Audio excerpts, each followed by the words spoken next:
एक बार बंद करके जुड़ जाएंगे आप लोग, जिनका जिनका मतलब कट गया है एक बार ऑफ करके ऑन हो जाएंगे, ठीक है ना। चलिए कितने लोग आ गए देखिए फटाफट, लगभग लगभग आ गए लोग। एक बार जिनका कट गया ऑफ करके ऑन कर लेंगे, अपना एप्लीकेशन एक बार बंद करके ऑन कर लीजिएगा, सर्वर प्रॉब्लम हो जाता है बाबू। आप लोग भी कहेंगे लोग कि काहे इतना प्रॉब्लम होता है बाबू, हम लोग भी जानबूझ के थोड़े नहीं खूब प्रॉब्लम करके बैठे हैं।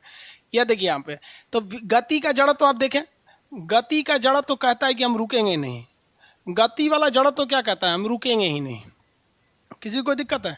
इसमें दो एग्जाम्पल आप देखते होंगे, अगर कार अचानक रुक गई तो भी गिर जाती है, अगर कोई व्यक्ति दौड़ रहा है, क्या कर रहा है, दौड़ रहा है, खूब तेजी से दौड़ रहा है, अचानक रुकेगा ना तो भड़ाक से गिर जाएगा, क्योंकि कहता है जड़ तो कहता ही है कि तू जैसे है वैसे ही रहो, अगर दौड़ रहा है तो दौड़ते रहो, रुक कह रहा है रे।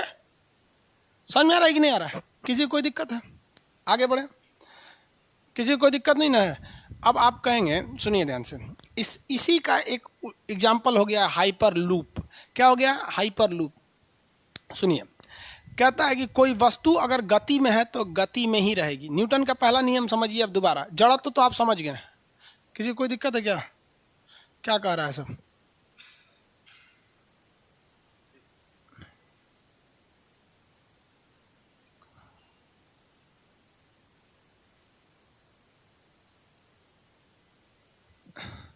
एक बाबू का कहना है कि सर कभी कभी ऑप्शन में दे देता है कि फर्स्ट लॉ ऑफ न्यूटन किस पर डिपेंडेंट है, तो सीधे मारिए ना जड़त्व पर, लेकिन कहेगा कि बल, अभी पूरा कंप्लीट कहाँ हुआ फर्स्ट नियम ना, पूरा समझिए। First law of Newton, Newton का फर्स्ट लॉ किससे मैच करता है?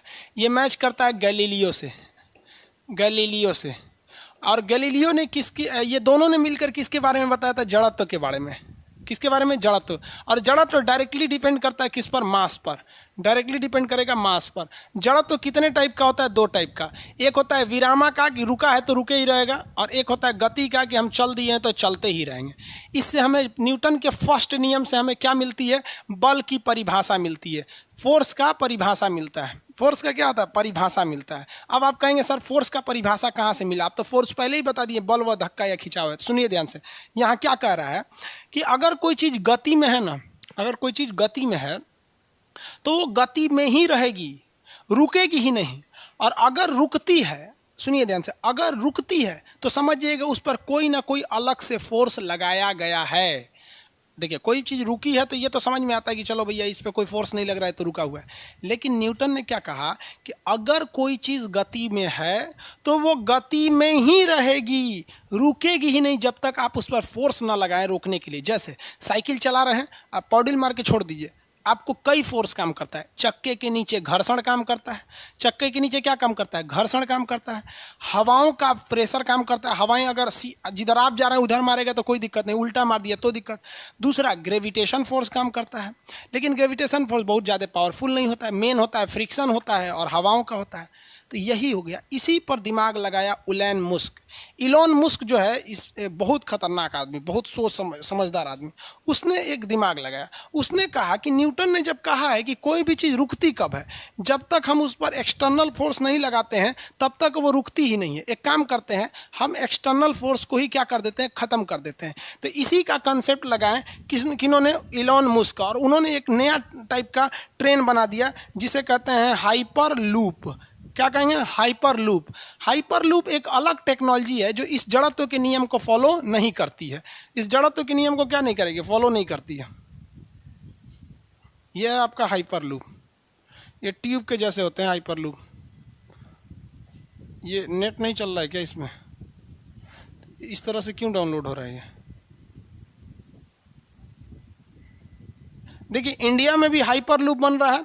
इंडिया में जो कंपनी बना रही है हाइपरलूप उसका नाम है वर्जिन हाइपरलूप। वो कंपनी का नाम है क्योंकि इलोन मस्क की कंपनी के पास खाली टाइम था ही नहीं, बहुत ज़्यादा वो बिजी हो चुके थे। इसी सिद्धांत को क्या कहा गया? हाइपरलूप का सिद्धांत दिया गया। देखिए हम इसमें आपको समझा देते हैं, इमेज में अच्छा समझ में आएगा। इसमें कभी जो हाइपरलूप ट्रेन चलेगी ना, उसमें ट्रेन कभी नहीं रहेगी, उसमें एक पॉट चलाया जाएगा। क्या चलाएगा? पॉट। देखिए पॉट क्या है? एक तरह का ये पाइप बनाया जाएगा। यहाँ दिख रहा है आपको, ये पाइप दिख रहा है, ये पाइप रहेगा। इस पर न्यूटन ने क्या कहा, कोई भी चीज को रोकने के लिए 3-4 चीज की जरूरत है। एक है फ्रिक्शन यानी घर्षण, घर्षण है यानी फ्रिक्शन है, फ्रिक्शन को खत्म कर दीजिए। दूसरा एयर का ड्रैग है, हवा को खत्म कर दीजिए। और तीसरा है ग्रेविटी, ग्रेविटी इसको खत्म कर दीजिए तो कोई भी चीज रुकबे नहीं करेगी, दंदना के चल जाएगी। तो इलोन मस्क ने इसी का दिमाग लगाया, उसने क्या किया, एक पाइप बनाया। ये क्या बनाया, पाइप। और आपको पता है कि जो चुंबक होता है ना, चुंबक, तो अगर चुंबक का दोनों ओर नॉर्थ रहेगा तो सटेगा ही नहीं। जैसे यहाँ पे भी एक नॉर्थ कर दीजिए, जैसे ये साउथ है और ये नॉर्थ है, और एक दूसरा चुंबक कर दीजिए, उसका साउथ इधर कर दीजिए, नॉर्थ इधर कर दीजिए, बस ये दोनों सटेंगे ही नहीं, हमेशा एक दूसरे से दूर रहेंगे। और जब एक दूसरे से दूर रहेंगे तो फ्रिक्शन का तो सवाल ही पैदा नहीं होता है। इसीलिए इस पॉट यानी इस ट्यूब के इधर वाली जो दीवार बनाई गई है वो मैग्नेट की बनाई गई है, और जो इसके अंदर जो ट्रेन चलेगी, ट्रेन, उसकी बाहरी दीवारें भी मैग्नेट की बनाई गई है। अतः ये दोनों मैग्नेट एकदम सेम पोल के हैं, तो ये चारों ओर से कहीं पे भी उसमें टच में ही नहीं रहेगा, टच में रहने का सवाल ही पैदा नहीं होता है। तो सबसे पहले इलोन मस्क ने क्या खत्म कर दिया, फ्रिक्शन खत्म कर दिया। लेकिन इसके अंदर हवा तो रहेगी, क्या रहेगी, हवा रहेगी, और इसमें ट्रेन नहीं चलेगी। एक ट्रेन की तरह एक तो बॉक्स चलेगा जिसमें एक बार में 30 से 40 लोग बैठेंगे, बस बराबर रहेगी। बाद में टेक्नोलॉजी धीरे धीरे आएगा तब। अब उन्होंने कहा कि भैया इसमें हवा तो रहेगा ही रहेगा, तो उन्होंने दिमाग लगाया, उन्होंने क्या किया, यहाँ पर जगह जगह से नीचे में कई जगह पे सेक्शन मोटर लगा दिया। वो क्या करता है, इस पाइप की सारे ऑक्सीजन हवा को खींच लेता है। अब कहेंगे तो मर जाएगा अंदर वाला, तो इस बॉक्स के अंदर ना ऑक्सीजन का एक अलग से ट्यूब दिया गया है। बॉक्स के अंदर क्या होता है, ऑक्सीजन दिया गया बॉक्स के अंदर। ये बॉक्स के अंदर ऑक्सीजन उतना रहता है जो अंदर के लोगों को प्रोवाइड कर दे, बाकी पूरे इस पाइप में कहीं पे भी ऑक्सीजन नहीं रहता है, खींच लिया जाता है। अगर ऑक्सीजन खींच लेंगे तो एयर का ड्रैग क्या हो जाएगा, खत्म हो जाएगा, एयर ड्रैग क्या हो जाएगा, खत्म हो जाएगा। अब इस पर केवल काम करेगी ग्रेविटी, और ग्रेविटी फोर्स उतना खतरनाक होता नहीं है, उतना भी खतरनाक ग्रेविटी नहीं होता है, जिस वजह से इसमें एकदम सस्ता के रूप, एकदम सस्ता चला देंगे आप गाड़ी, कुछ उसमें जरूरतें नहीं है। देखिए दिख रहा है आपको, ये अंदर वाला एक तो पॉट है, अंदर पॉट है। ये इंडिया में मुंबई से पुणे के बीच में क्या चल रहा है, हाइपरलूप चलने वाला है। वो कंपनी का नाम है वर्जिन हाइपरलूप। देखिए ये इंडिया का झंडा है। ट्रेन कैसे रहेगी, इस पॉट में भर दिया जाएगा और यहाँ से बंद कर दिया जाएगा। पॉट में क्या कर दिया जाएगा, ट्रेन को भर दिया जाएगा और बंद कर दिया जाएगा। यहाँ आपको मोटर दिख रहे होंगे सब, ये बड़े बड़े टाइप के मोटर लगे हैं और ये पाइप लगा हुआ है। ये क्या करेगा ना, जब ये खुलेगा तो इसमें तो एयर भर जाएगा, जगह जगह से उस एयर को क्या कर लिया जाएगा, खींच लिया जाएगा और इसको इसमें भर दिया जाएगा। भर दिए, अब ये दीवार से टच नहीं होगा क्योंकि ये भी मैग्नेट, घर्षण का काम खत्म हो गया, हवा खींच दिया यहाँ पे हो गया। अब इसमें एक छोटा सा इंजन लगा रहा है जो इसको एक बार पुश कर देगा, ढकेल देगा, जहाज से भी तेज गति से चला जाएगा। मुंबई से पुणे 15 मिनट में, जहाज से लगता है आपका 40 मिनट, हो गया यहाँ से खटाक। क्यों? क्योंकि न्यूटन ने कहा था कोई भी चीज रुकबे नहीं करेगा जब तक कि उधर से धकियाएगा नहीं, या तो हवा धकिया दे या तो फ्रिक्शन हो जाए। हवा को खींच दिया, हवा है ये नहीं है, मैग्नेट लगा दिया, फ्रिक्शन है नहीं है, थोड़ा मोड़ा बचा ये आपका मैं ये क्या नाम है ग्रेविटेशन, तो भाई इसका रहना जरूरी है, वरना रुकबे नहीं करेगा तो हिल जाएगा पृथ्वी के उस पार।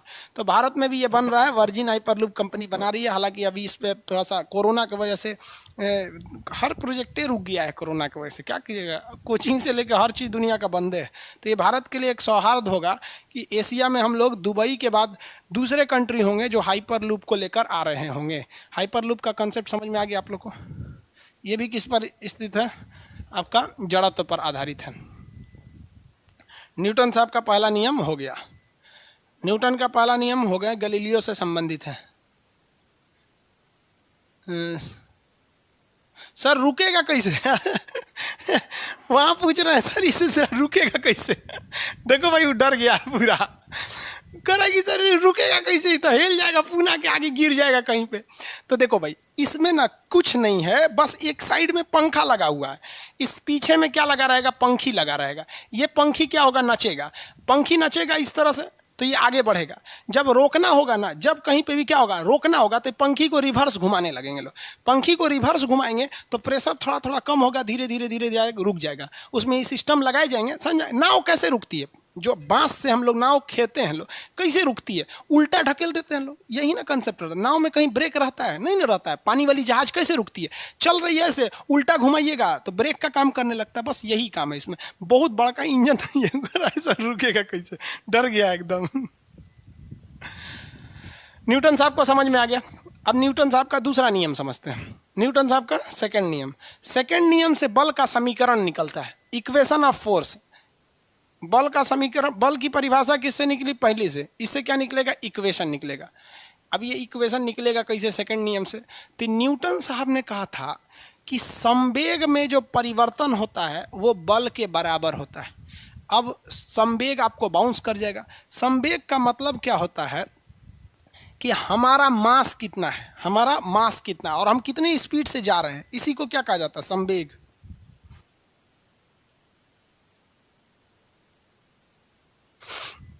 सॉरी, संवेग। संवेग का मतलब, संवेग P बराबर होता है m इंटू वी। P बराबर m इंटू वी, यानी हमारा मास, जैसे हम 60 kg के हैं और 20 के स्पीड से कहीं दौड़ रहे हैं, तो 60 गुणे 20, 6 दूनी 12 और 2 की 0 रख दीजिए, हमारा संवेग कितना हो गया? 1200 हो गया। तो संवेग कोई बहुत बड़ा चीज़ नहीं होती है। संवेग क्या होता है? किसी चीज़ के मास में हो जाता है। अब आपको भी पता है भैया, मास तो चेंज होगा नहीं, भले चेंज होगा तो हमारा स्पीड होगा। 20 के जगह 30 दौड़ जाए, 40 दौड़ सकता है। ऐसा थोड़ी है कि 9 बजे हम 60 kg के, 10 बजे 3 kg के, ऐसे हो जाएगा। फुलौना है, फुला के बढ़ा दीजिए, घटा दीजिए, मास चेंज नहीं होता है तब तक जब तक आपका कहीं टूट फूट से एक्सीडेंट नहीं हो। पता चला हमारा दोनों हथवा काट दीजिए, हो जाएंगे तुरंत 50 kg के। आगे बढ़े। अब ये न्यूटन साहब ने कह क्या दिया? न्यूटन साहब ने कहा कि जो संवेग होता है, इसी के हेल्प से हम फोर्स का इक्वेशन निकाल सकते हैं। कैसे? तो इन्होंने कहा कि जो मोमेंटम, संवेग को क्या कहते हैं? Momentum. Rate of change in momentum is force. Rate of change in momentum is directly proportional to force. कैसे? देखिए, इन्होंने कहा संवेग परिवर्तन, संवेग परिवर्तन का दर, संवेग परिवर्तन का दर किसके बराबर होता है? बल के बराबर होता है। संवेग परिवर्तन का दर बल के बराबर होता है। यानी इधर अगर हम संवेग में, यानी इसमें कुछ चेंजिंग लाएं, दर मतलब टाइम के साथ, तो वो हमारे किसके बराबर निकल जाएगा? बल के बराबर। या बल को लाए तो इसके बराबर होना चाहिए। तो एक काम करते हैं, हम इसी को सॉल्व करते चलते हैं। अगर बल के बराबर निकल गया तो समझेंगे कि न्यूटन साहब ने सही बोला था। तो इस बल को हम यहाँ रहने देते हैं और यहाँ संवेग में परिवर्तन करते हैं। चलिए संवेग में परिवर्तन चालू हो जाए। संवेग कितना होता है? P बराबर क्या होता है? m into V. संवेग क्या होता है? m into V. लेकिन इन्होंने क्या कहा है कि संवेग में परिवर्तन का दर, यानी इसमें जो चेंजिंग हो रही है उसमें समय से भाग दीजिए। दर का मतलब क्या होता है? समय से भाग देना है। संवेग में परिवर्तन, तो संवेग परिवर्तन, मान लिया कि पहला संवेग P2 है, पहला संवेग P1 है, दूसरा P2 है। संवेग में परिवर्तन कैसे निकालेंगे भैया? संवेग P होता है, परिवर्तन का मतलब होता है कि बाद वाली वैल्यू में से अभी वाली वैल्यू घटा दीजिए। जैसे मेरे पास 10 रुपया था, हो गया 30 रुपया, तो बाद वाला 30 रुपया में से पहले वाला 10 रुपया घटाएंगे, परिवर्तन 20 का हुआ। तो यही तो कह रहा है संवेग परिवर्तन का दर। तो संवेग परिवर्तन तो हो गया P2 माइनस P1, और दर मतलब समय से भाग दीजिए। अल्टीमेट हमको ले आना है कितना? बल। अगर आ गया तो न्यूटन सही है, नहीं तो न्यूटन साहब गलत है। देखिए, संवेग मतलब क्या होता है? संवेग m इंटू भी क्या होता है? m इंटू भी। तो यहाँ क्या हो जाएगा? m2 इंटू V2, क्योंकि m के जगह यहाँ 2 लगा हुआ है, माइनस इसके जगह m1 इंटू V1, क्योंकि संवेग का फॉर्मूला अभी बताया m इंटू भी होता है, बाई t। टाइम हो गया। एक बात बताइए, क्या मेरा कभी मास बदलेगा? अभी जो मास है, हम अभी 40 की स्पीड में चल रहे हैं तो भी हम 60 किलो के हैं, 100 की स्पीड में चलेंगे तो भी 60 किलो के होंगे। तो जो m1 है वो m2 दोनों तो बराबर ही है। m1 m2 दोनों क्या रहेंगे? बराबर ही हैं। तो हम यहाँ m1 के जगह, m2 के जगह पे भी m लिख सकते हैं, m2 के जगह भी क्या लिख सकते हैं? m लिख सकते हैं। और यहाँ क्या लिख सकते हैं? V2 माइनस ये m1 भी पहले वाले के बराबर होगा, यानी इसके जगह पे भी m लिख सकते हैं, माइनस V1 बटा t। चलिए और देखिए, इसमें कुछ कॉमन ले सकते हैं, इसमें आप कॉमन ले सकते हैं m। जब इसमें कॉमन ले लिए तो ऊपर क्या बचा? V2 माइनस V1 बटा t, यही बचा ना? V2 माइनस V1 बटा t। यही तो बचा, एम कॉमन ले लिए हैं क्योंकि दोनों में एम बराबर ही होता है, मास चेंज नहीं होता है। आपको कुछ ये देख के याद आ रहा है, वेग में परिवर्तन बटा समय क्या कहलाता है? त्वरण। बताए तो थे आपको कल ही के क्लास में 4 बजे। किसी भी चीज़ के वेलोसिटी यानी वेग में जब कभी आप चेंजिंग करते हैं और उसमें से समय से भाग देते हैं तो त्वरण हो जाता है। तो ये त्वरण को हम लोग क्या लिखते हैं? ए। त्वरण को क्या लिखते हैं? ए। और एफ बराबर क्या होता है? एम इंटू ए। एफ बराबर एम इंटू ए। तो इसके जगह पे हम क्या लिख सकते हैं? बल। एम इंटू ए क्या होता है? बल या फोर्स होता है, बल या फोर्स होता है। अब जरा देखिए न्यूटन साहब ने शुरू में क्या कहा था, यहाँ रख देते हैं न्यूटन साहब को, पढ़िए। न्यूटन साहब ने कहा था कि संवेग में अगर आप चेंजिंग करिएगा, संवेग परिवर्तन का दर वो अल्टीमेटली बल के बराबर होता है। और अल्टीमेट देखिए वो बल के बराबर निकल भी गया। निकल गया कि नहीं निकल गया? तो ये फार्मूला से आपका कोई काम नहीं है, सिद्ध करने के लिए थोड़ी एग्जाम में पूछेगा, लेकिन हम आपको ऐसे बता दिए संवेग परिवर्तन का जो दर होता है वो बल के बराबर होता है। अतः दूसरे समीकरण से बल की क्या निकल जाती है? दूसरे नियम से बल का समीकरण निकलता है। और बल का समीकरण बराबर एम बल बराबर क्या हो गया? बल को हम लोग क्या कहते हैं? एफ। यानी एफ बराबर क्या निकल गया? एम इंटू ए। एफ बराबर एम इंटू ए किससे निकला है? पहले से कि दूसरे से? दूसरे से। तो पहले समीकरण से हो गया, पहले समीकरण से क्या निकला? बल की परिभाषा। दूसरे से निकला समीकरण। एक आदमी कर रहे हैं सर पेंडुलम कैसे रुक जा, पेंडुलमवा का नहीं रुकता बउआ? बैटरी से चलता है वो पेंडुलमवा। घड़िया में जो पेंडुलम होता है ना बैटरी से चलता है, ऐसे थोड़ी होता है कि ऐसे डोगरा दिए लुढ़ रहा है हुआ, नहीं रुकता है, वो रुक जाता है वो पेंडुलम। न्यूटन साहब का दूसरा फॉर्मूला समझ गए? एफ बराबर क्या हो गया? एम इंटू ए। एफ बराबर एम इंटू ए। तीसरा फॉर्मूला समझिए। अब इसमें एक तो संवेग संरक्षण का नियम आएगा, वो अलग से पढ़ाएंगे आगे, पहले इसको तीनों को एक साथ पढ़ा लेने दीजिए। तीसरा समीकरण, इससे क्या निकलता है? बल की प्रकृति निकलती है। प्रकृति यानी नेचर ऑफ फोर्स, बल की प्रकृति यानी नेचर ऑफ फोर्स निकलता है। या फिर इससे डायरेक्शन निकलता है। क्या निकलता है? डायरेक्शन। डायरेक्शन यानी दिशा, दिशा निकलता है। क्या चीज़ है ये? थोड़ा अटपटा सा है, समझिए। इन्होंने कहा था इस नियम का एक और नाम है एक्शन रिएक्शन। अगर किसी को मारिएगा ना तो वो भी आपको मारेगा। Action reaction, action reaction. इसको कहते हैं क्रिया, ऐसे कहते हैं प्रतिक्रिया। प्रतिक्रिया,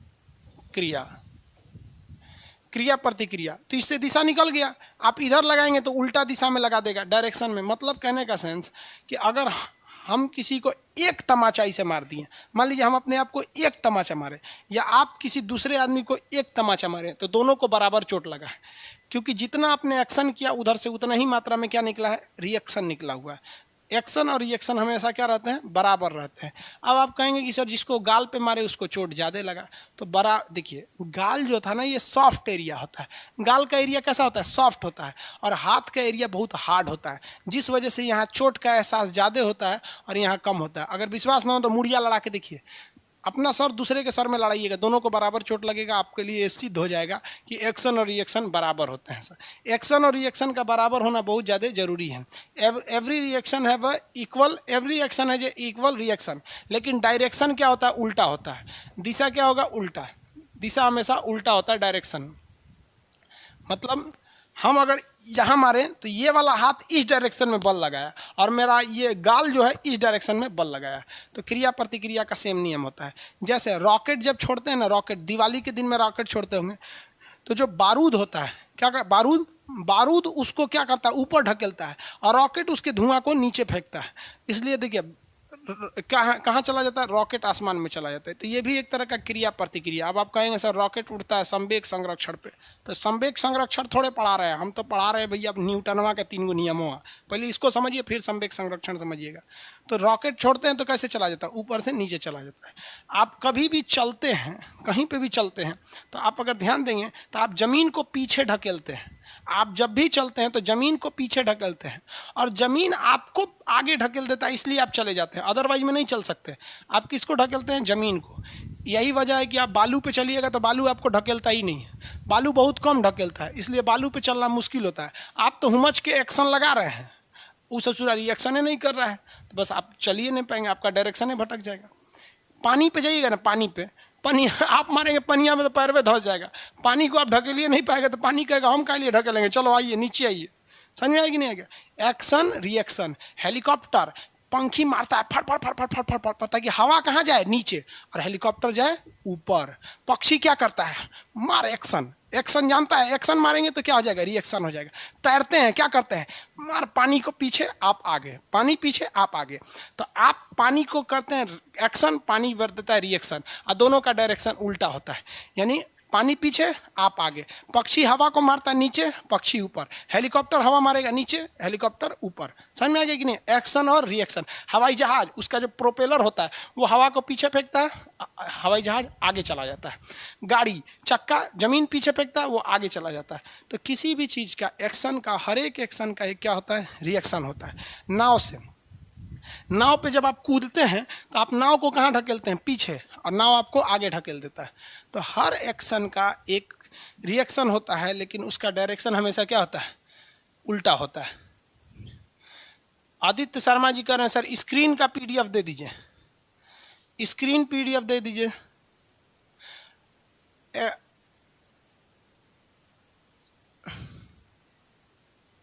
निर्वात में सर पंखा हवा देगा, नहीं देगा, निर्वात में हवा नहीं रहता तो पंखा हवा कैसे देगा। आगे बढ़े, एक्शन रिएक्शन होता है। अब एक बार क्विक तरीके से देख लीजिए। न्यूटन साहब के कितने नियम, 3। पहले नियम से 2 चीजें पूछ सकता है। पहला नियम किस पर आधारित है, जड़त्व पर। इसे दूसरा नाम क्या कहते हैं, गैलीलियो का नियम, गैलीलियो का नियम, गैलीलियो का नियम, गैलीलियो। इससे हमें निकलता क्या है, इससे क्या निकलती है, तो परिभाषा निकलती है। परिभाषा, कोई भी चीज़ रुकेगा नहीं, इसी पर आपका हाइपर लूप चल गया। दूसरा नियम किससे, दूसरा नियम संवेग पर संबंधित है। दूसरा नियम किससे संबंधित है, संवेग संरक्षण से संबंधित है। इससे निकलता क्या है, देखिए हम अभी आपको बताया ना, संवेग को सॉल्व करके हम क्या निकाले थे, देखिए ना, संवेग को सॉल्व करके निकाले क्या थे, बल निकाले थे ना। तो आधारित है किस पर, संवेग पर, लेकिन निकलता इससे क्या है, समीकरण निकलता है, समीकरण। तो बल का समीकरण, इक्वेशन निकलेगा, समीकरण। ये किस पर आधारित है, जड़त्व पर। निकला क्या चीज, परिभाषा। ये किस पर आधारित है, संवेग पर। निकला क्या चीज। तीसरा नियम एक्शन रिएक्शन, एक्शन रिएक्शन किस पर आधारित है, एक्शन रिएक्शन पर। इससे क्या निकलेगा, डायरेक्शन, क्या निकलेगा, दिशा निकलेगा, दिशा या प्रकृति, डायरेक्शन या नेचर या प्रकृति। मतलब कोई भी एक बल का आप डायरेक्शन दीजिए, हम बता देंगे उसका रिएक्शन किस डायरेक्शन में होगा। किसी को कोई दिक्कत नहीं है, आगे बढ़ जाते हैं। ये बल के 3 ठो न्यूटन साहब के समीकरण हो गए। अब आगे आता है संवेग संरक्षण का नियम, जिसको कल के क्लास में समझाएंगे। आज के क्लास के लिए इतना ही, इसको रखेंगे। सर स्क्रीन का भी पीडीएफ डाल दीजिए विवेक कुमार जी,